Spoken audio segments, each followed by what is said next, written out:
What's going on, everybody? That was a quick intro, quicker than what I imagined it to be, but I'm the one who put it in there, Brandon, so I got nothing to complain about. Mike Tipton, Brandon the Iceman Cohn, we're coming to you live from over here at Undisputed CraftHouse, 1881 Saul Kleinfeld, on the corner of Saul Kleinfeld and Montwood on the east side of El Paso. Brandon, it is the Undisputed Beer Festival happening today. You can already see out there as everyone's getting set up, we've got a ton of beers and a ton of things that are going on over here with the Undisputed Beer Festival.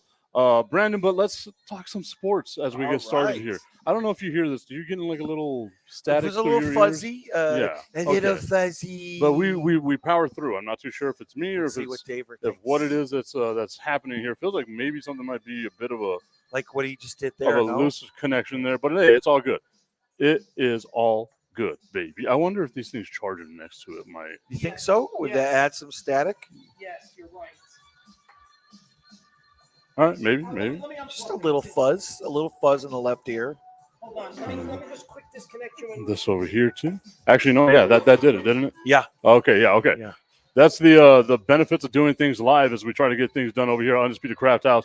Mike Tipton, Brandon the Iceman Cohn. Once again, the Undisputed Beer Festival happening on right now. You see a whole bunch of the different beers that are out there. But the main thing about this beer festival, Brandon, is that it's focusing on local breweries here in El Paso, which is just phenomenal. We're going to have our friends from Three Missions Brewing join us a little bit later as well. We've got Old Sheepdog Brewery here, Aurelia's, all the amazing breweries here, even Dead Press Brewery. I saw them walk in right now as well, Brandon. I can't wait. I've already got my VIP tickets. I cannot wait to go out and try the 20 different samples. I feel like 20 is going to just absolutely annihilate me. No, it won't. But you know I'm ready for it. You'll annihilate it. It will not annihilate you. Let's put it that way. Okay, so Brandon, as you can see, right now I am just decked out in all my UTEP gear. The Miners, Brandon, won their first game of the year on Wednesday. You know, we're undefeated on Wednesdays, brother. Yes. So we got to keep the Wednesday football happening right here. But the Miners get a win against FIU, 30-21, their first win on the season. Avoid dropping all the way down to 0-7. But, Brandon, that game was ugly, and if you have to rely on that style of playing to win games, you are not going to win games. No, you're not. But, I mean, look, anything can happen at any time, and ultimately they were due, finally, I guess. And even if you a sloppy win is as good as any win, and I think that it's about time they finally got things taken care of. And I mean, you know, you want to look at the silver lining is that they are now not winless anymore, and certainly it was not the greatest start to the Scotty Walden era. But again, I feel that you have to be able to win any way you possibly can, even if it's against a mediocre squad, even if it's not a well-played game. In the end, you got in the W column finally. Yeah, and that's what matters, right? And I was making more of the joke along the lines of if you have to rely on knocking out the first string and the second string quarterback, getting a team on short rest because FIU played on Saturday, UTEP played on Thursday, right? Right. If you've got these types of things, you know what? I don't care. Yeah. I was trying to explain it away. A part of me also was judging Scotty Walden and the way they were jumping around all excited. I was about to say, act like you've been there before. But you know what, Brandon? Yeah. They haven't been there before. Yeah. You know, I love his energy. You would have thought they just won the national championship. I mean, I was like, my God, what happened? You know, they won a game. Okay, well, that's huge. I mean, you just happen to be, look, you're happy for them because they finally got off the schneid. They finally took care of business. And again, I mean, you're playing their junior varsity team. Oh, well, I guess in the end, you got to win. A win is a win. I take anything I can get. And again, the fans of this program are looking for anything to get excited about. And at the very least, the rest of their schedule, there are some very winnable games. So you would hope, right, that they maybe get a couple more or a few more throughout the year. So now let's look at what they got remaining on the schedule, Brandon. Louisiana Tech, Middle Tennessee, Kennesaw State, Tennessee. That ain't going to happen. Nope. And then New Mexico State to end the season here. Yes, correct. I was under the mindset last week whenever they lost on Thursday. And again, you know, they invented ways to lose. There was a part of me thinking that they were going to lose this game to a third-string quarterback that was just going to come in here. But that kid, there's a reason why he's on the third string, right? So for me, looking at this team, I'm looking at Kennesaw State, that's a winnable game. New Mexico State, that's a winnable game. They're borderline what I would consider just locks to be wins. Yeah. But you never know because this sport's a weird sport that college football is. But then I look at Louisiana Tech. I look at Middle Tennessee. Those are also winnable games. So there is an outside shot, slim as it may be. There's no way they're beating Tennessee. Like, we can just get that one done. No way. As slim as it may be, that this team can end the season 5-7. Yeah, I mean, again, let's not get ahead of ourselves, but you never know. I mean, they do have some very winnable opponents left on their roster and on their schedule, I should say. And I have to say that, once you get that one, sometimes it obviously builds a little confidence. The first one's always the hardest one. It is, especially after you start off 0-5. Well, I mean, you're never going to win a game, right? And it's not just that. Like, it's compounded with, especially the fans here in El Paso, with how we perceive UTEP. Yeah. Right. We've said it the entire season. There's no way you should have thought this team was going to be a bowl team just right off the bat. That's so unfair. Don't have enough to ponies them. at all. No. But looking at what they've done, like we're seeing now,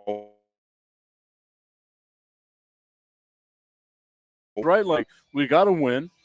Yes, they got blown out in 2 games, but on average, they're losing 18 points a game, which sounds like a lot, but if you add in those 2 40-point losses, that's what kind of skews things that way. You take out those 40-point losses, they're losing games by less than a touchdown. Sure. 6.5 points per each one of those games. Yeah. So now whenever we look at the UTEP Miners and what's going to happen with them going forward, you've seen some progress with them. You get this first win. That monkey's off the back. It's not insane to say, okay, minimum – I guess, it is kind of crazy for me to say that, where I was going to say the minimum wins would be 3 wins. Right. Maximum would be 5 wins. Right. But I also would not be surprised if this team winds up going 1-11. Yeah, no doubt. I mean, again, because we've seen patterns, right? We've seen how horrible they could do, and we've seen how badly they've lost some of these games, and really some of these games that they had no business losing by that type of a margin ultimately. And this is still a very inexperienced young team with a new coach. So I mean, anything's possible in the respect of continuing to not look great. I mean, at least you got the monkey off your back, but in the end, even though a lot of those games are extremely winnable, surely doesn't mean they're going to win them. I mean, I hate to be the bearer of bad news, but you would hope that they could get a few more, but especially to build off for next year, right? Yeah. But again, they don't have an overwhelming amount of talent. It seems like they need a lot of help, and when you don't have that many deep positions, you just have to use what you have and hope that you can get a few more victories. And that's one of the things that people need to also take into consideration whenever it comes to the UTEP Miners and how this season has gone is, with Scotty Walden came in his Austin P players. Right. If I'm not mistaken, it was 41 transfers. A part of me wants to say it was close to 70 as well. But you're looking at a brand new team here, along with some of the remnants of what was left over from the Dana DeMille era, right? Yes. And you can see the difference in philosophy where Scotty Walden does want to move the ball down the field. Dana DeMille, not so much that style, right? So there's a clash of personnel here. What I will say, though, is I am hoping and praying that people are not jumping off the bandwagon as quick as they have been, because whenever you look at that game on Wednesday, I'm going to chalk that up as they played a game on Wednesday, right? Yes. No one wants to go to that game. UTEP, for all of what they do, Brandon, said that 11,000 people were at that game. Yes. They would be lucky if it was 300 people at that game. Yes. There were more parking attendants than there were people at that game. There were more vendors. Yes. I mean, who on earth was counting the people? Seriously, they're counting the wrong people. I mean, are they counting the people outside the stadium too, or that were on campus that day? But yes, I mean, the numbers were a bit inflated, I would say, by at least half or more, right? Would you say? Just slightly. Just slightly. Just slightly. What are they counting? Everyone times 3? Yeah, I mean, we're big fellas. We should count as 2. You're 2. I'm 2. There we go. Yeah. Dave's 1.5. Yeah, so there we go. Yeah, I mean, I'm glad that we thought there was 11,000 people there. Some of the schmucks thought there was 11,000 people there, but if you watch the game, you realize, no, there's probably not. No, not at all. And the thing is, and I love this. I love this thing that that camera operators, obviously, us being in in the media and doing all these things, you get to see the tricks that they do, right? Yeah. Man, them shots were tight. Those They were some of were. the tightest. They were. They're You're like, right "Wait a in on minute, the coach's there's nostrils. 5 people together. Let's make it look like there's a big crowd. Look, everyone's in the restroom. Let's get them all conjugating together. Wow, that looks like there's 100,000 people there now. You know what I mean? I will say this, though. CBS Sports did a fantastic job Yes. of showcasing just how beautiful El Paso Yes, was. they Like the drone shots they had over downtown, the over the mountain coming over, looking up, seeing the two cities, Juarez and El Paso together. They did a fantastic job with that. And lastly, they didn't get anybody on the hill, which is good. Yeah, no handies on the hill. Actually, you know what? Sorry. El Paso, I'm disappointed in you. There should have been a hand job on the At hill. least one. Yeah. At least one. I love the alliteration. Hand job hill. Like it goes together. But the best job David gives me oh yeah. Wait, Daver's up there. What are you doing up there, Daver? Just laying back, both hands behind his head. He saw I count as 5, you know. I love this game so much I came twice. God, Stop I'm an it. asshole. I'm Stop sorry. it. I'm sorry. Stop I'm it. sorry. Okay. God, you're terrible. But what I love the most about them was, like I said, that camera where they were able to do where they made it seem as though, and UTEP, God love them, right? Like if you got people up in the nosebleeds, you see nobody's there, guys, please, please come on down. Move down 100 rows. Yeah. Please. You don't want to be way up there. You know, you want to look like that we have a good crowd, right? Because to me, like, I don't care if you're a season ticket holder or anything like that. Let's make it's a TV game. Look. Bring right. your ass down a little bit, would you? That's right. And they have to be able to hear John Teicher say, Touchdown Miners! one of the few times that they get it. Sal Montes saying, I log on and see the two of you on my screen. Thank you. A whole bunch of heart eye emojis. I am with it, Sal. We love we ain't got number love for you, baby. We love you, Yes. back, brother. Okay, so again, looking at UTEP, everything they've got going forward for them, we are in what I always call, Brandon, my favorite time of the year. Yep. It's the most Wonderful time of the year. It's not even Christmas yet.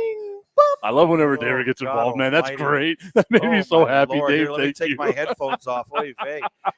But two Jews singing Christmas songs. That's the best thing I like about it. You know? Who's the other one? You. I'm No, messing just with kidding.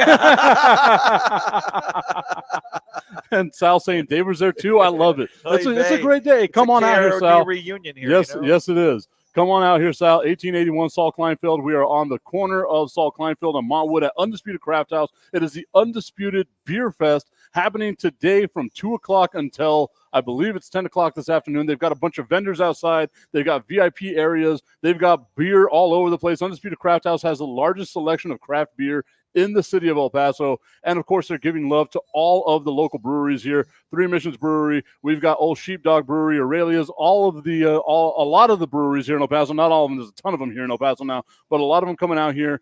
Engine 3 Brewery and Downrange Brewery as well. It's a nice day. It's not hot. It's not blisteringly hot anymore. It's a little overcast, but you know what? It's like 80, right? It's breezy. It's nice freaking day right now. I saw my weather app say there was a 50% chance of a thunderstorm today, and I laughed because it's El Paso. There's no such thing as 50% chance of a thunderstorm happening in this area. It's a nice day. It's an overcast day. There's a slight breeze out there. You're not going to get too hot. Nice, at least not as hot as us. Yeah, we're very You'll hot. never be there. I'm very hot. Look, when it comes to the hottest. Yes, we're the hottest.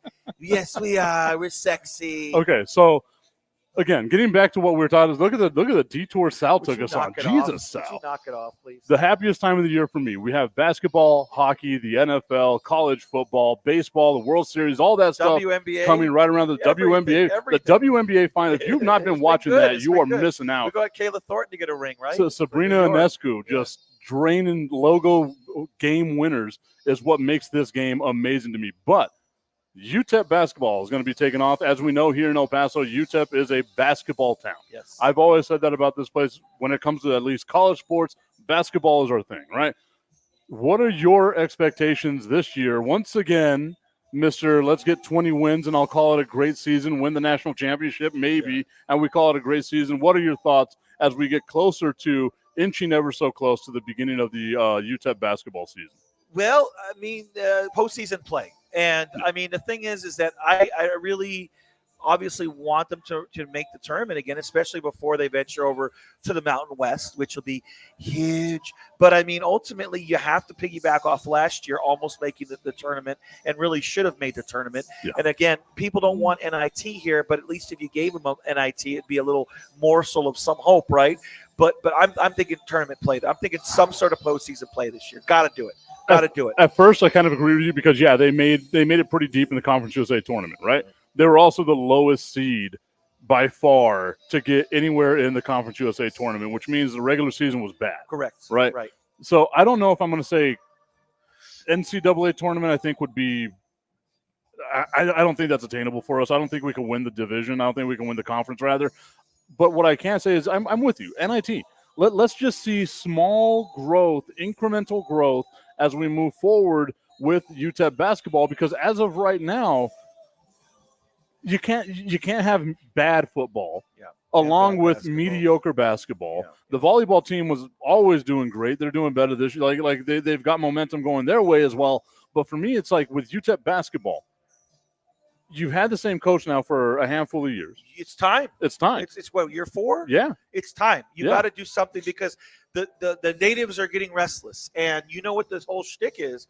You usually get, 5 years max to do something. And he was coming off the emotional high from beating, UT in the first round there. And now it's time to do something and not just win, X amount of games in the regular season, not just try to make a deep run in the CUSA championships.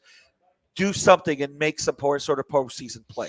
You know what I mean? That's what it comes down to. Lofty expectations whenever it comes to UTEP, though, because obviously it's not like they're a powerhouse. But Conference USA is very winnable. Brandon, we'll talk just real briefly because the news broke while we were on our break that UTEP is going to be moving from Conference USA to the Mountain West. Yes. Real quick, what are your thoughts on that? Well, it's about time. I mean, they need to get the hell out of Dodge. They've needed to get out of Dodge for so many years. It's an obscure Michigas BS conference that they're in. It used to be decent until everyone jumped ship. And look, I mean, the way college football and college basketball really are going today, it's unknown territory because it's like you're either in one of the big conferences or you're being forgotten about. So the bottom line is that UTEP needs to do this move, and at least it'll bring back some of those old geographic rivalries, and it'll make sense to travel here in the western part of the U.S. and to not have to go to the friggin' East Coast all the time, which, when I traveled with the women's team was wonderful, but it ain't good for the team. No. So in the end, I'm happy to see some of these former rivalries renewed, and I think it was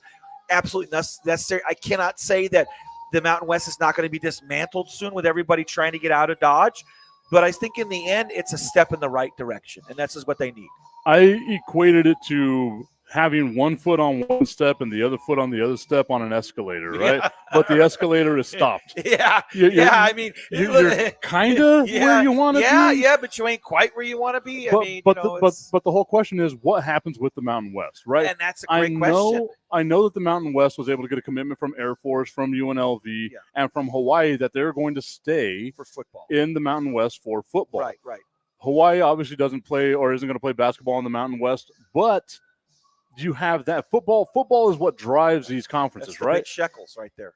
But look at what you're losing from the Mountain West in 2025. You're using San Diego State. Yep. You're losing Fresno State. Yep.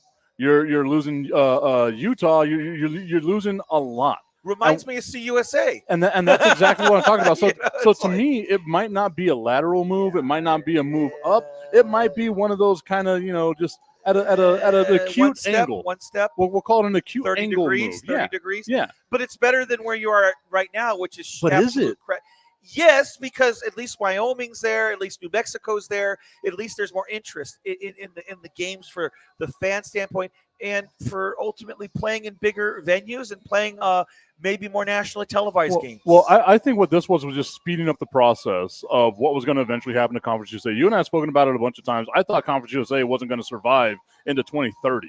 And it seems like they might be done 2025, 2026, right? Who cares about that conference? But the fact of the matter is that's what's happening to all of the small conferences, right? All of the smaller conferences are going to go away. So now what you're doing is you're losing what makes revenue. Yeah. So whenever you're the Mountain West and you're losing Fresno State and you're losing San Diego State, you know what you lost there? Major TV markets. So now if you're Conference USA and you're UTEP, you had Miami as a major media market that you've got that you are working with, and Miami's a top 25 market. Sure. Now the biggest market you're going to have is Vegas, and Vegas is nothing to scoff at, but it's a top 40, right? Yeah. And then after Vegas, your next major market is going to be Albuquerque and El Paso at 92 and 94. Yeah. Right? So that's a huge drop off. And what TV deals are predicated on is the market size. Sure. So now it's like, okay, you lost San Diego, you lost Fresno.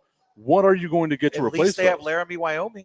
Yeah, I mean, the huge metropolis of Laramie, Wyoming. It's Laramie, right? Yeah. I mean, Or is it Cheyenne? I think it's Laramie. It might be the same place. Whatever no, it is, it's it's the exact same let's market. I see. think Wyoming has a market, a singular market. Have you ever been to Wyoming? I have. I drove through it. Funny story about that, I guess not so funny, is whenever I was driving to Alaska, we go through the Wyoming area on I-25 going up into Montana, and it's November. And Laramie. Look at you. Yeah, I got it And guess what hits us in November in Wyoming? Snowstorm. A blizzard. Yeah, I was gonna say. And that blizzard knocked out my cell service from Sprint. Sprint, F you. You will never sponsor the show. I don't care how much money you try to give I'm me. not with them anymore. Yeah, by the way. no. I left them a But- long time ago. Now it's T-Mobile. Yeah, but I left them too. I have left them T-Mobile. too. Shit. I got AT&T. I went to AT&T. T-Mobile, I love you. Sprint, not so much. Yeah, all right? That's the hell with T-Mobile. Sprint. That's why you took over. Can you hear Sprint. me now? Yes. Okay. Okay, but my signal goes out on my phone in Wyoming Oh, all the way up through Canada and in Alaska. And the frustrating part about that is I went to the Sprint store and was like, hey, y'all have signal in these places, right? And they were like, of course we do. Yo, what's this all about? Yeah. You're in Canada. I had to drive from Wyoming through Canada into Alaska using a road atlas. And thank God I know how to read a map Yeah. because it would have been bad Yeah. if I didn't know how to do that. In Sprint, it's all because of you. And it all happened because of Wyoming. Wyoming, I tell you what, it's Never beautiful. going to a it's game up beautiful, but it's very desolate. So, needless to say, there's more cows than there are humans in Wyoming. You know what I mean? It's like, I guess what my overall issue here would be with the move to the Mountain West is, you're losing a lot. Yeah. Yes, you keep Air Force. Colorado Springs, again, not a huge market. New Mexico, Albuquerque, meh, right? You have to have someone that comes into the Mountain West that has a large enough market that wants that TV broadcasters want that market for. Yeah. Because if not, you're not Conference USA. You're going to be a step below Conference USA because all those major conferences now are going to be the ones that get all the money because they have the big name teams. Do I want to watch UTEP versus Wyoming this weekend, or do I want to watch USC? probably UTEP against Wyoming. I mean, even the fans here don't want to watch that game. No. There are 300 of them. There'll be 300 of them. Yeah, but they're times 3, though. Remember that. So there's really 900. But, yeah, I mean, look, those are all valid points. And I just feel that we got to take anything they're going to give us.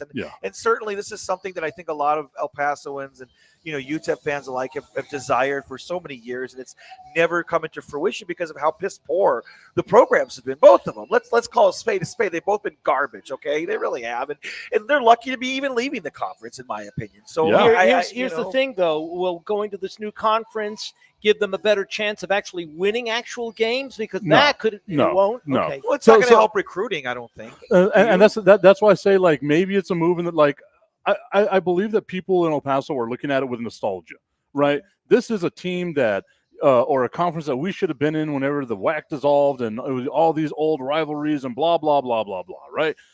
But the fact of the matter is that it's just simply a small step up, but also kind of to the side. Lateral, right? It's more lateral, and just because of the quality of teams that are in existence right there. And we already know the way that this is going to go with college football. Yes, you've had just this past week meetings between the SEC and the Big Ten about we're going to just create a huge power conference, and the NCAA model is going to be thrown out the window. So now the power teams are going to get all of the love. The Power 5 basically are going to get all the love that they've already been getting now, and the lower group of 5 is not going to have a chance to win any of this. It's like stuff. you're either in the SEC, yeah. So now, SEC. and we've been talking about this for a long time. It's time to just create a mid-major title. Yeah, and just because of the fact that none of these teams are ever going to have a chance in hell in playing for a D1 title, even though they're expanding the college football playoff. But any team that's worth a crap is in a big conference now anyways. You know what I mean? You don't. It's like, excuse me. It's not like back in the day where Boise State was winning big bowl games every year and ranked every year, and they were in CUSA. You don't see great teams in shitty conferences anymore. No. You know what I mean? No. You really don't. I mean, and like, again, it's going to be what happens with the Mountain West going forward, what they're going to do to make sure that conference is better. Because right now, the bigger name teams with the bigger markets had a mass exodus out of there. Yeah. So now we've got to find a way to replace that. El Paso, as much as I love you, number 92 or 94 media market. I think, David brings up a valid point. Is going to Mountain West going to help UTEP's recruiting?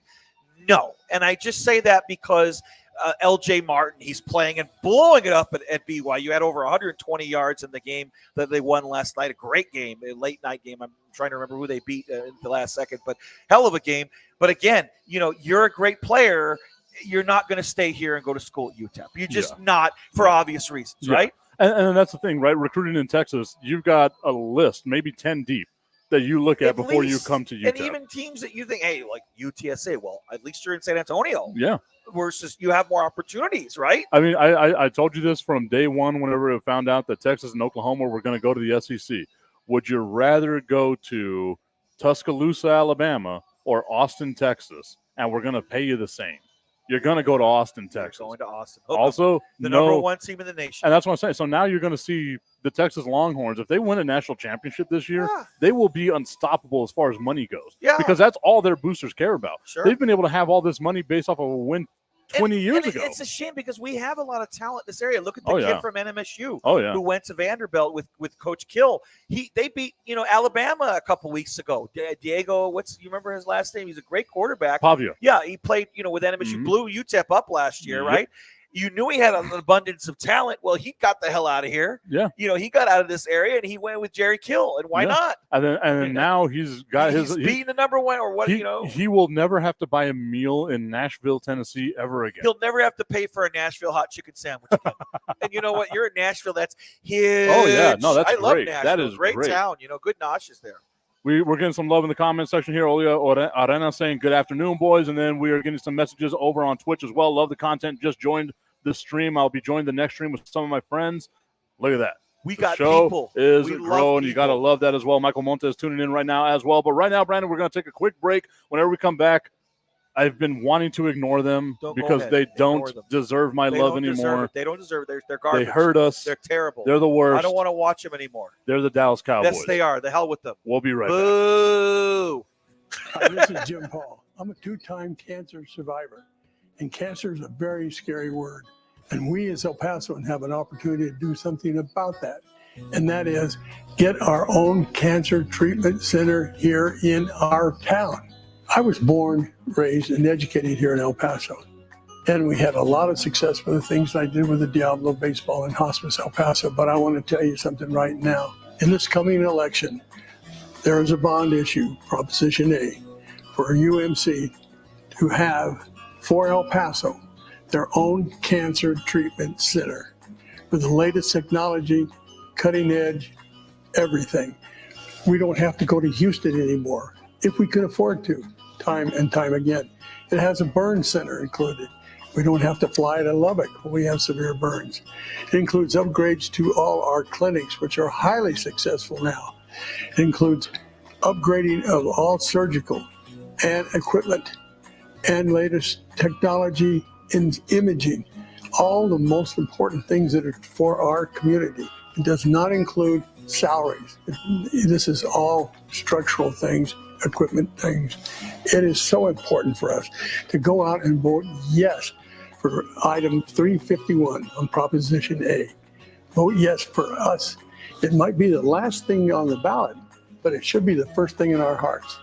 It's do it, El Paso. Do it for us.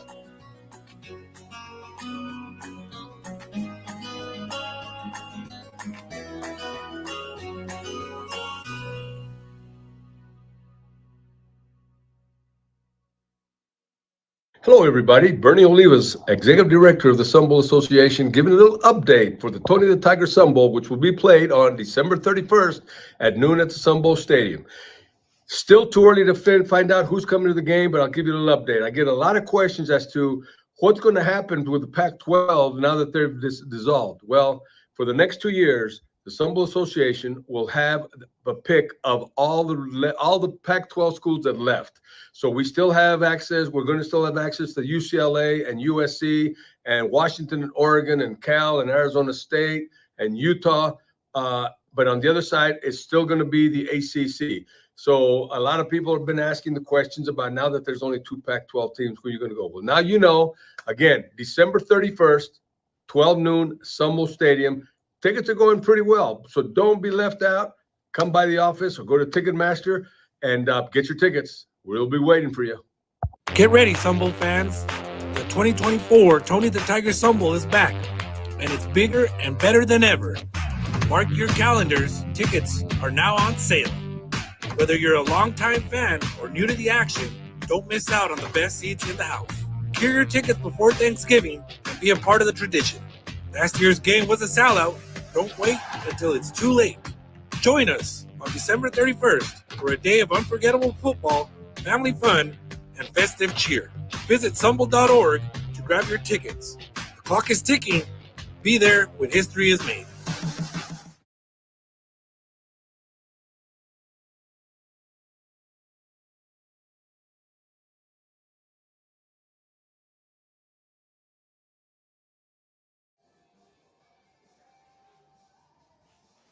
Welcome back to Fire and Ice. Mike Tipton, Brandon the Iceman Cone, David Halpern. We are out here at Undisputed CraftHouse, 1881 Saul Kleinfeld.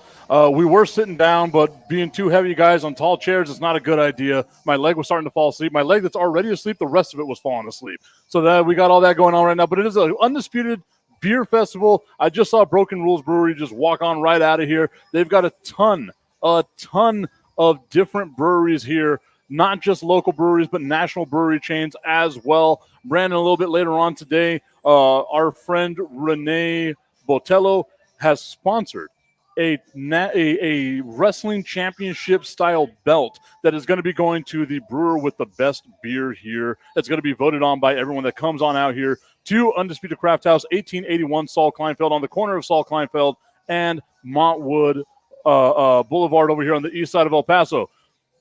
I had mentioned it right before we went to break, Brandon. I don't want to talk about them because I hate the fact that I love this team, but the Dallas Cowboys have been an absolute disappointment going on this season right now. And even with that, it makes me feel like there's still some small chance, and maybe it's just me being an idiot, some small chance that this team might be able to get something working in their favor. And the reason why I say that, Brandon, is because as bad as they are, they're still in second place in the division at 3-3. 4-2 is Washington. 4-2 is Philadelphia right now. The Dallas Cowboys, though, I'm chalking up this last loss against Detroit where they just utterly got obliterated to you're missing half of your defensive starters. Mm-hmm. You're going to have issues. But it's been a month, Brandon, since we got to talk about the Dallas Cowboys, and they have been terrible this entire month. What are your thoughts with the Dallas Cowboys? Well, I mean, I just have no faith in them, unfortunately. I think they're in disarray right now. I feel that, Jerry Jones is snapping at people for radio interviews and threatening to get people fired, and he's clearly frustrated. I think that Mike McCarthy doesn't have control of this organization.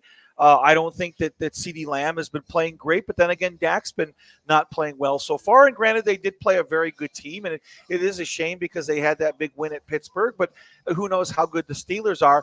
Look, I think their lack of a running game is really hurting them. I think that they completely screwed up by not citing anybody, and that's exactly how could you have thought they were going to get better when they regressed in that respect? And the fact that there were so many good running backs, even if you would have signed Aaron Jones, obviously Derrick Henry would have been the golden goose that would have really, to me, made a huge difference. And look, you can't help the injuries. The injuries are part of the game, and unfortunately their defense, let's call it the way it is, has been completely decimated by a lot of injuries. That wouldn't change anything, no matter what's happened at this point. But clearly they're struggling offensively. And I mean, again, their schedule is terrible. It's so bad coming up the next 5 or 6 games. They could lose every single game. Yeah. Honestly, they're not playing a cupcake until who knows when. And even Washington's not a cupcake this year. The Giants aren't a cup. I mean, there are no gimmies right now to me if I look at their schedule. Very disheartening, very disappointed. Don't know if I have much optimism going forward. I said it at the beginning of the season that I thought the ceiling for this team would be 10 wins. and I said that I thought the low for this team would be you win 7, you're not in the playoffs, right?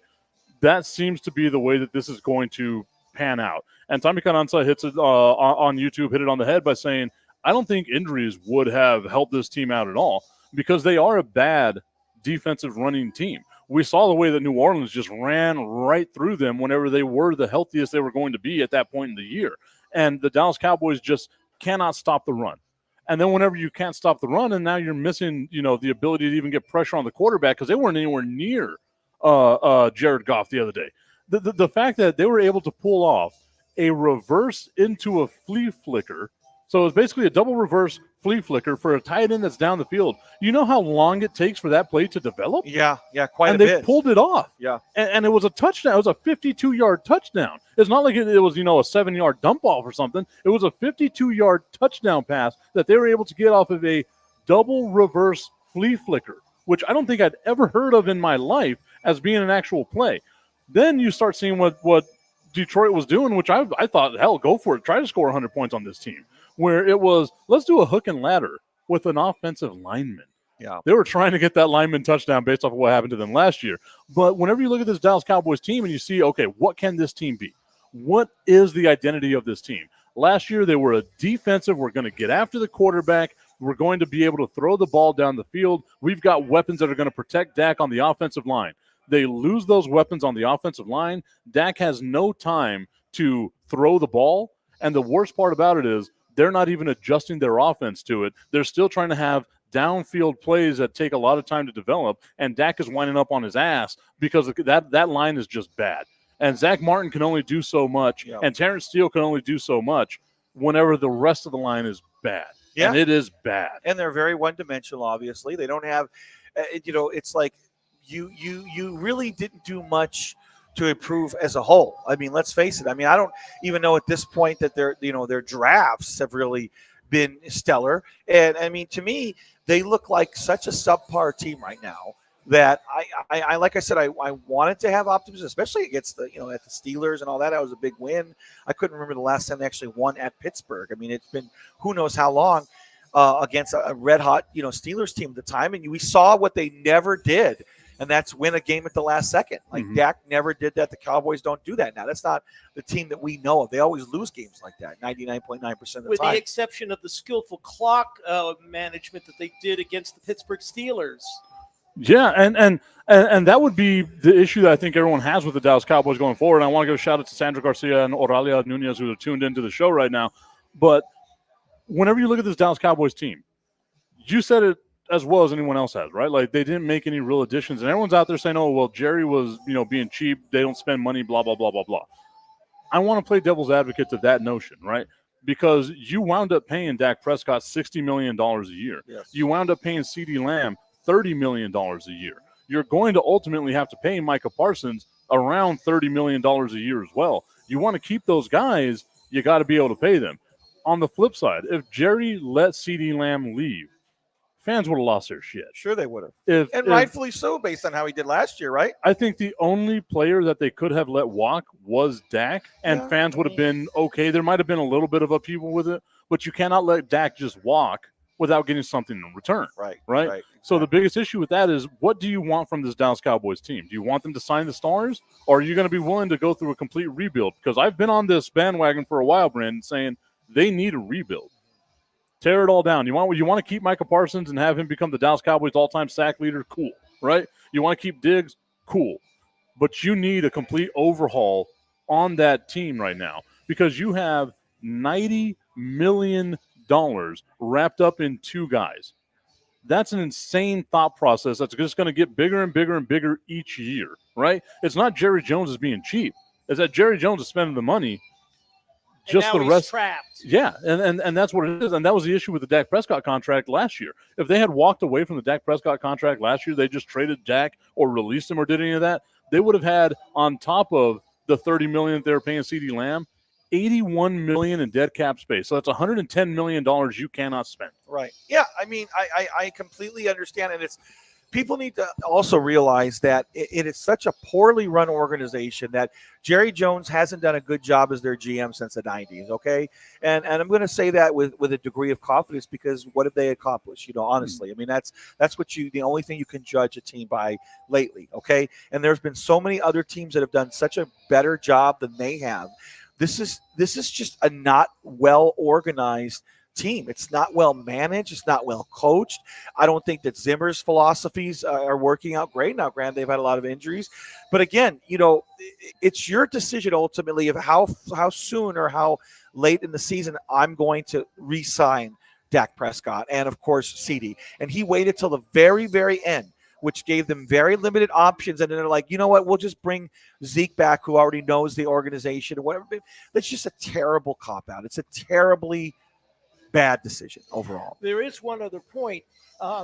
They would have to recruit a quarterback that would make it easier for them to recruit a quarterback of the same stature as, let's say, Tom Brady, where people would come to a team just because they want to be under this guy's leadership. I don't think you can even really get that. I think the only guy that you would have that can do that in the NFL now is Patrick Mahomes. Right. And Kansas City ain't going to let him go. No way. And you look around the rest of the landscape, like even someone like Jalen Hurts was in that MVP talk last year, has had a huge, massive regression, right? Do you want to go play with Brock Purdy? The answer to that is no, right? Do you want to go play with Kyler Murray? No. Do you want to play with Jared Goff? Probably not. Do you want to go play with Matt Stafford? No. The only quarterback you have out of the 32 that are starting in the NFL right now is just Patrick Mahomes, as a guy that's going to bring guys that are willing to take a pay cut. If the Cowboys had any modicum of success, if they had gotten to a Super Bowl, if they had won a Super Bowl, then you would have the cachet to tell other players, maybe take a little bit of a pay cut. You got a team here that's really good. Even if they had a half-assed decent performance in the playoffs, I think you could have had people come in and be like, yeah, we can build this team. But instead, they got their ass handed to them by Green Bay, and you saw in real time how far away this team is. And ever since that moment, they've been showing just repeatedly, oh, what you saw in the regular season last year, that was the farce. Yeah. That was the outlier. This is who we really are. This is smoke and mirrors. And not only that, but I mean, their inability to be competitive at home, their inability to stop the run. They didn't do anything in the offseason to make that any better, because they're still horrible against the run. Look at what Montgomery did against them last week. And I think their grips, I think their whole mindset in the offseason was, we'll have a lead. We don't need to worry about teams running on us. And, yeah, they were great with getting pressure on teams. When they get a lead late in the game, they're unstoppable. Yeah. Like that is the truth. But you know what that is, too? That's if. And that's a big if with the way that this team plays. And you look at what their schedule is coming up, where they got San Francisco after the bye week. They might have Christian McCaffrey back at that point in time. More than likely not, but there's a possibility that he's going to be there, right? Right. And even who they have in his place right now, I can't think of his name. I want to say it's not Mostert. Mason. There we go. He's been great with the injury. Yeah, like he's been good. Then you got Deebo Samuel. You got Brandon Ayuk. You have a team there that has a ton of offensive weapons. What the Dallas Cowboys bring to the table is just an absolute shit show, like you said. And as dire as this sound, I'm not the nihilistic type of person. I'm not the one that's always like, oh yeah, no, they're going to lose every game. Looking at these next six, the only maybe win there would be the Giants. Yeah. And like you said, that's not a guarantee. No, because they're much better than what they were. Daniel Jones playing loose this year. It's weird seeing how good he is. Yeah, Slayton. Yeah, and they've been playing better. Their defense has been playing better. And then their running back too. He's come up out of nowhere. Yeah. So I like that kid. So now we're looking at what the Dallas Cowboys have laid out right in front of them. They needed to have a 4-2 record like everyone else going into this run to maybe sustain, maybe give you some hope. But when you look at their losses, they look terrible. Whenever you look at their wins, they don't look good either. No. I mean, there's a difference between winning in a dominant fashion and winning sloppy. And they've just been winning sloppy, somehow just barely sliding by. And there are those good things, or there are those good road wins where you're like, hey, I'm impressed by that. But how many times this year can we actually say we've been impressed and this team is going to be great? Tommy Cananza saying their problem is way bigger than quarterback play. I don't even think Mahomes can win with this team. I would push back against that, but I love me some Mahomes. And saying there's no scheme. Every route is a damn slant or a curl. They have no running game. They run out of shotgun. And that's a very good point, because that was why the New Orleans Saints could trounce the Cowboys. They recognized every move just by the formation the Cowboys took when they lined up on scrimmage. And that's the thing, right, is Mike McCarthy's offense has been extremely vanilla, extremely unimaginative. But a part of that is also realizing you don't have personnel, right? The Dallas Cowboys, to me, the biggest issue that the Dallas Cowboys has is up front. It's the offensive line and the defensive line. The defensive line is basically Swiss cheese, and the offensive line is like a wide open revolving door of just letting defenders get in the backfield and tackle either the running back or the quarterback as fast as possible. Whenever you have that, you're messing up the timing routes. Whenever you have that, you cannot make the shots downfield. And whenever you have that where you can get pressure on a quarterback with 3 damn linemen, now your defense is just able to be as advantageous as they want, while the Cowboys offense has to dial it back and just try to get anything they can. And we've seen they've been able to move the ball down the field. Their red zone offense this year has been atrocious. Yeah. They've been able to move the ball down the field, but they're not able to capitalize. Good thing they have Aubrey. if they had gotten those 2 early touchdowns against Detroit, it's a completely different game. But whenever you give up 2 touchdowns and you score 2 field goals, it's not going to work out in your favor. Well, that's all they've been all about is the field goal. I mean, if again, they have one of the best kickers, if not the best kicker in the NFL. That's been their one bright spot. I think he scored like half of their points, and that's absolutely unacceptable because you are not doing what you're supposed to be doing offensively. You're failing as an offense. In one of my dynasty football leagues, somebody dropped Brandon Aubrey because he's on a bye week, and I picked that up. Oh, you have to. We're playing each other this week, you and I. Well, in one of the leagues. Yeah. Yeah, I don't think it's that league. The Meat Slinger League. Yes. In the Vampire League, which that thing has been a whole mess in itself. You've enjoyed it, haven't you? Yes. Tons and tons and tons of fun. All right, but this is what I'm going to say. Last thing on the Cowboys, while we have this bye week, where the good thing about this is they can't lose. They'll probably find a way. I wouldn't be surprised if every team in the division wins, and therefore they have their loss. But with the Dallas Cowboys this year, again, I think it's time to just dial back the expectations. Maybe try to find a day where they can be fun. Yes. Because they have not been fun to watch. No. And as Dallas Cowboys fans, especially here at Undisputed CraftHouse, where they have a Dallas Cowboys Nation come out every game, it's hard to get motivated to watch that team. I'm watching that game against Detroit, and I'm hate watching every second of it because I know exactly what's going to happen. Yeah, they're going to get their asses kicked, and when your team isn't competitive and they're losing that bad, where they don't even belong on the same field as their opposition, then there's a significant issue with your team. And we all know that they should have let McCarthy go after last year. I mean, it was blatantly obvious. Bill Belichick's still there. Yeah, I know he is, and he should have been hired last year. But I mean, look, I feel that. In my opinion, what needs to happen, we know that McCarthy's a lame duck coach. We know they're not going to do anything. And then I think you should probably go after Belichick. And I think that it could hopefully work out. As long as Bill Belichick doesn't get too much interference from Jerry Jones. Well, Jerry Jones has to bite the bullet eventually. He really does. I mean, because it's just ridiculous. It's just a matter of, do you want to win and see success while you're still here? Or do you just want to continue to have the ego bigger than anyone else and run the organization in a piss poor manner? And it shouldn't be that far off because at first, when the season began, we were bragging about the Dallas Cowboys defense. Yeah, that was the only bright spot for them that we all highlighted as maybe this will be something that helps this team overcome. But whenever you look at this defense now, and again, granted, 6 starters that were out in the last game against Detroit, I don't have much faith in that. Because I saw what happened to them where they got carved up by New Orleans. We also knew they were lousy against the run last year, and it's completely. Aaron Jones exposed that in the playoffs. Again, it's just one thing after another, and they haven't gotten better in any aspect. They've regressed in most aspects. Mike Tipton, Brandon the Iceman Cohn. We're out here at Undisputed CraftHouse, 1881 Saul Kleinfeld on the corner of Saul Kleinfeld and Montwood on the east side of El Paso. It is an Undisputed Beer Fest happening right now. It kicks off in about an hour or so, Brandon. We've got a whole bunch of beer vendors out here, a whole bunch of other vendors that are going to be here as well. You can go inside the restaurant, order some food, get your craft beers. I got my VIP tickets, Brandon, and what that means is that I get 20 samples of all of the beer here. We're going to see how long it takes for your boy to get a little turned up. But, maybe I make my way all the way through those 20. And then, of course, later on at the end of the day, Renee Botello has sponsored a championship belt that is going to be going over to the best brewery here in El Paso, the Undisputed Craft Beer Fest. I see my dude Daryl Daughtry over there hanging out as well. He's one of the owners over here at Undisputed Craft House. Brandon, we're going to take another quick break. Whenever we come back, though, we're going to talk a little bit about high school football, some of the expectations. Austin High School doing a lot better here in El Paso over the last couple of weeks. All that and more whenever we return right here on Fire and Ice.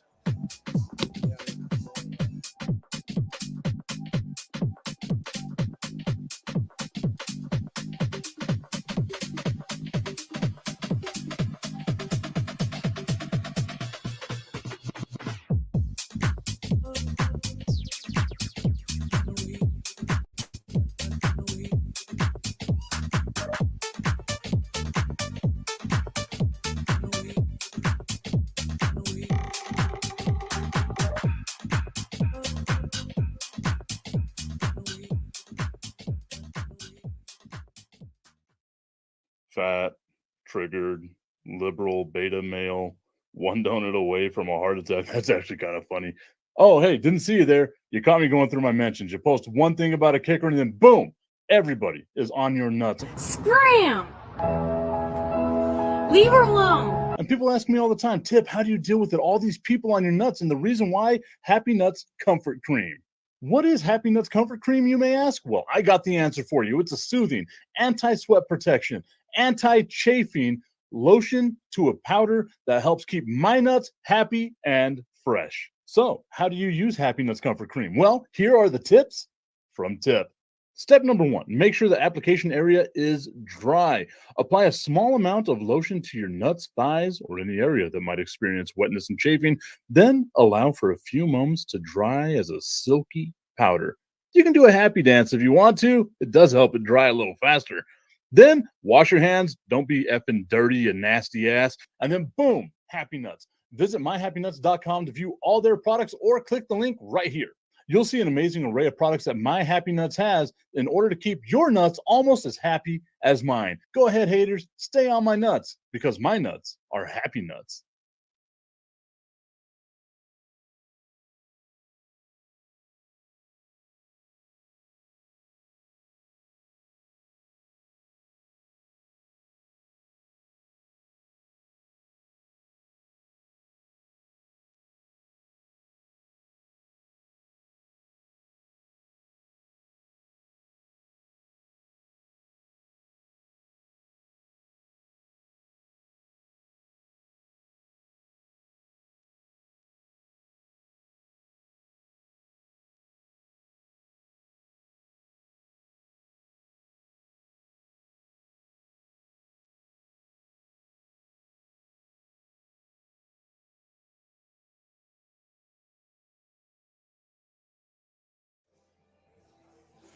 Welcome back, everybody, to Fire and Ice. Mike Tipton and Brandon the Iceman Cohn. We are over here at Undisputed CraftHouse, 1881 Saul Kleinfeld, on the corner of Saul Kleinfeld and Montwood, the east side of El Paso. They have the they have the Undisputed Beer Fest happening right now. A ton of vendors out there, and right now we've got representatives from the Dead President's Brewery here. He brought me a little gift. Go ahead and let me know a little bit about what you brought here. What's your name as well? Okay, so my name is Albert, and I'm the owner of Dead Presidents. We started our brewery in January. We started distributing 2 months ago. This is a beer that we're really proud of. I mean, we're proud of all our beers, but this one here was very, very popular. So right through it, and my brewer decided to make a couple of adjustments to it, and it's unbelievable, I think. And everybody that tries it outside has said it's great. What it is, it's a hazy IPA. It is a 10%, so it's a real big beer. Pretty strong. I mean, you drink 3 ounces, you got a little buzz, but it's delicious. I mean, you wouldn't know. It's very tropical and very smooth to drink.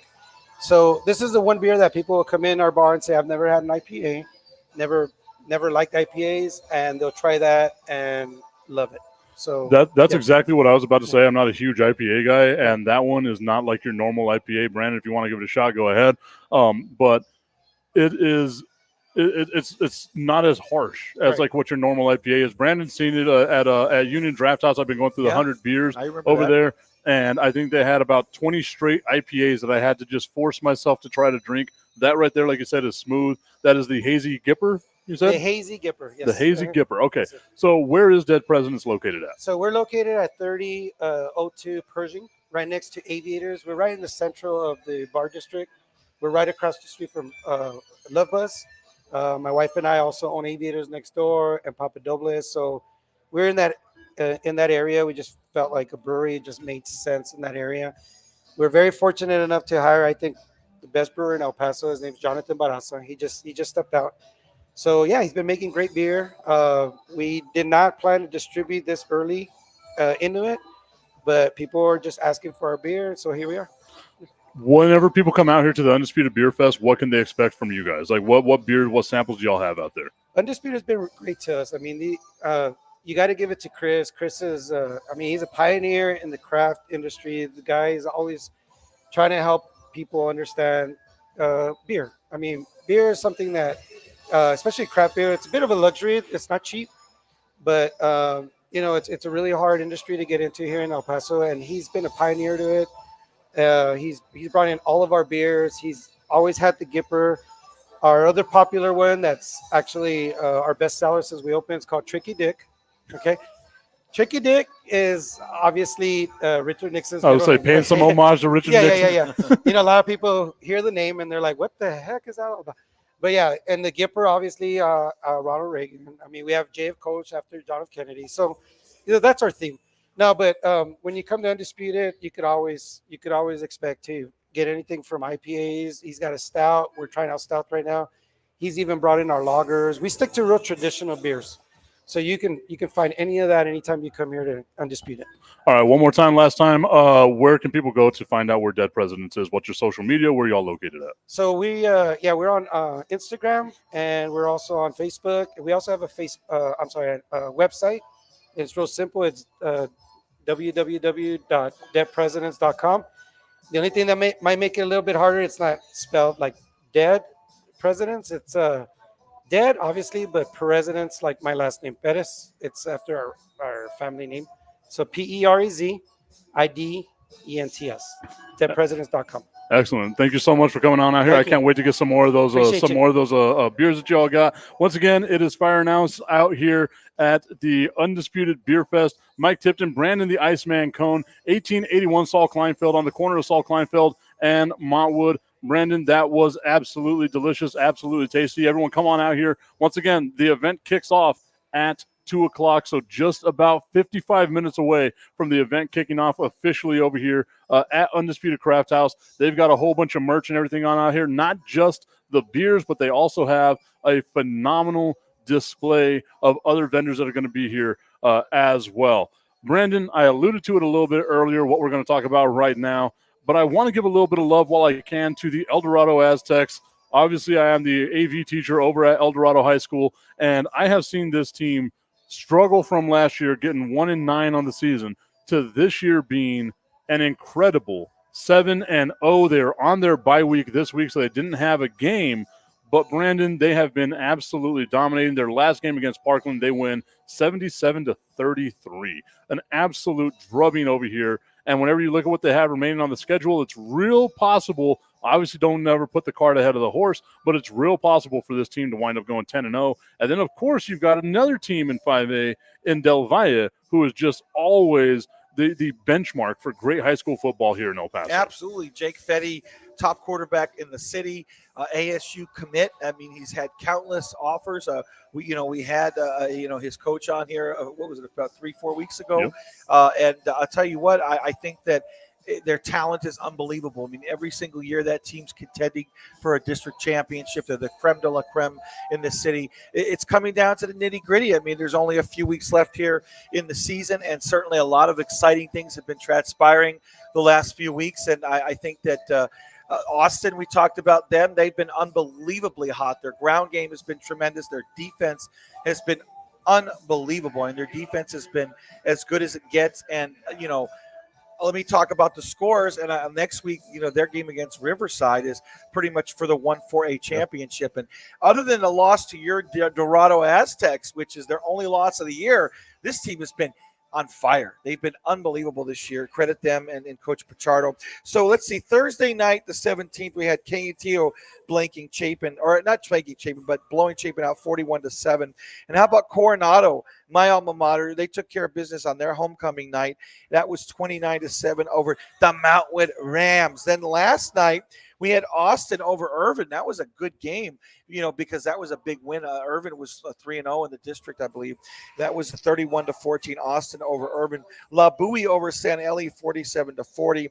Isleta, the Indians, 56-45 over Clint.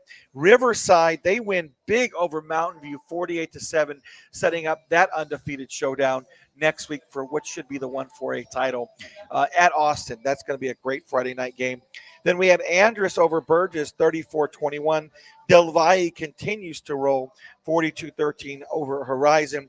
Hanks over El Paso High, 26-21.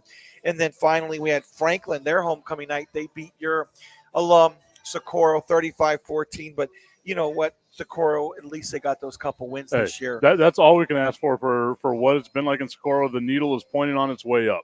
So that's a good thing for us. And then Oak Ridge over Cathedral, 44-zip. In a game I covered at the SAC 1, Pebble Hills, 43-14 over Eastwood. Eastwood, they've won back-to-back district titles. They are not going to repeat this year in 1-6A. And Eastwood, or rather I should say Pebble Hills, they're red hot. They've won 3 of 4, and they are undefeated in district play.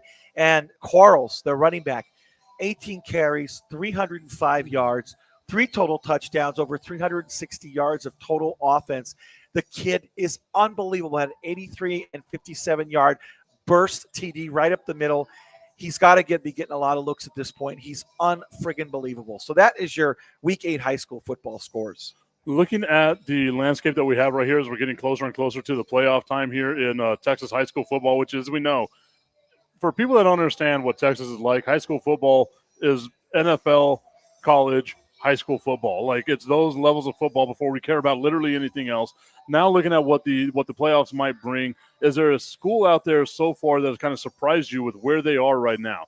Because looking at, and we can't say something like Socorro, because Socorro getting the 2 wins, maybe not. But to me, it's, and I hate to sound like a homer here, but it's got to be El Dorado High School, given what they did last year, what it's been like over the last previous years. And then to have someone like Ryan Estrada come in and start averaging 200 rush yards a game. Mm-hmm. And just seeing the way their defense has been playing, it's been awesome to sit back and watch. Yeah, I mean, I don't think anybody saw El Dorado being as good as they are this year. And I feel that, you play in such a competitive district to where you figured, okay, maybe they'll be middle of the road. They haven't done much in quite a while. So I feel that, yes, they are definitely the darlings this year in high school football. They've been really, really something. I mean, there's been a lot of stories. Certainly Isleta, moving over to 1-4A, they've had their share. They start off 4-0, and they've been improved this year. I mean, obviously, Austin's always competitive, but the fact that they've gone on this crazy winning streak, they lost so many great players last year, and now they're just dominating everybody they play and winning those close games. And again, it comes down to a couple things: a great ground game and an even better defense. And that's been extremely impressive. I have talked about Coronado. They had struggled. They had lost 2 in a row. Now they've gotten hot again, and they won a couple big games the last couple weeks. So they're a team that I'm looking for. Eastwood is down. That's a big surprise. Usually they're much better. But yeah, I mean, I'm looking forward to seeing what happens the last few weeks and what Coronado could do. And that, like I said, that Riverside, that's a game Austin hasn't been able to win, against Riverside the last few years. So going to be really big next week at R.E. McKee Stadium. All right. So looking at what the landscape is and looking at how it was kind of late in the year for the homecoming with Coronado, seeing what they did yesterday by having the game ball delivered by someone jumping out, parachuting out of a helicopter. Yeah. That to me is just next level stuff of what they have now set the bar for what all the other teams need to do next year. I'm looking at all you teams now, what you got to do next year in order to get people hyped up, because that right there had to be amazing to just kind of sit back and watch. It was cool. It's cool. And that's the kind of dog and pony show that they like to put on. You want to talk about something? She looks like she's interested. I was say she looks like she wants to come and join us on the show. You want to come join us on the show? Search of a what? An iPhone? I have an iPhone right here. iPhone charger. Oh, charger. We're going to put her on. Oh, he dropped the headset. That's okay. Wow. We have 2 more. Out here breaking things already. Come on and talk to us about what you guys, you got to get on camera, though. Yeah, so you got to come on over here. Yeah, you're better than I am, so we'll put you in the middle here. Okay, guys. There you go. Right, First of all, what's your name and what are you doing here? You got to scoot over just a Hello. little How's bit. everybody? Here. There you go. My name's Kimberly. Do I scoot right here in the middle? There you go. There you go. Yes. Stuck in Here. the middle with these two schmucks. It's okay. Here, let it's me okay. move this thing. Sorry. We're just Oh, yeah, there tangling, we go. untangling each other. We're fine. We're fine. I was about to say now we've got more problems than what it was supposed to be. Jesus. Oh boy. How's everybody doing? Okay. We're good, and yourself? I'm doing great. You weren't really looking I for an am- iPhone charger. You were just coming to get on TV, right? Yeah, it's kind of just me, I just like being on TV. It's casual. Just so easy I get your shtick. I figured it out. Okay, Kimberly. So what are you doing out here at the Undisputed Beer Festival? Well, besides being the water girl and bringing the water, pretty much I'm out here promoting. Y'all need to have great services, drink water instead of drinking bottled water. We have to save the earth, guys. Yes. So yes. get your home service waters. Come visit me. The taste of water is excellent.